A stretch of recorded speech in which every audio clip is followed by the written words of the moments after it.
Hey Scrappers, it's Vanessa here, and today I have a layout for SpiegelMom Scraps, and there you see the sequins that I used for this layout. I have the Scrap and Happy and the Vintage Things, I think that's what it's called, sequins. I do know that the Scrap and Happy, which was part of the May release, is still available in the shop. I highly suggest you grab that one up before it's gone because those sequins are beautiful. And I only used some of the pink ones out of that Scrap and Happy collection to put sequins on my title that I showed you at the beginning, and you see it there at the top of my layout.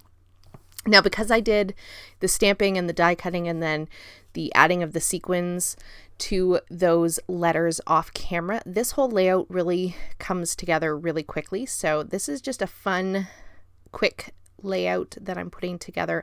I have a whole bunch of pattern papers that were all just scraps from my scrap bin, and then a couple of Project Life cards that I'm really just using for the pops of color.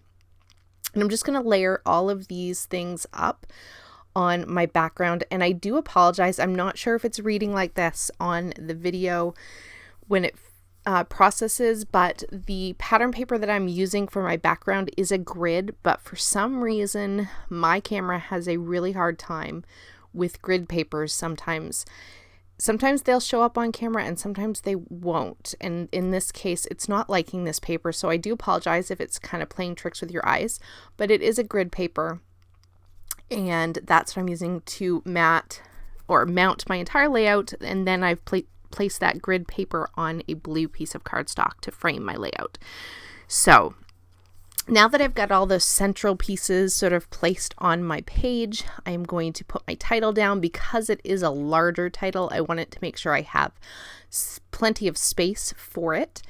And I am just going to finish off with just a couple, or just two of these letters from this Citrus Twist, I think it is, alpha set. So my title is Sweetest of Dreams, and I really love the addition of those sequins on the letters. I think it really just makes them pop and gives them just a little bit more interest. I did, these are stamped letters that I went ahead and die cut, and I also added them up on some foam, or some fun foam, and so the added dimension and then with the added sequins, it really makes the title stand out, and I really love that. That's one thing that you can do with sequins that'll just add just a little bit of pop and a little bit of interest to just a plain letter, especially a stamp title. It's a great addition, so it's not as flat. Now, I did use my stamp set here, and I did also stamp out the words magical details.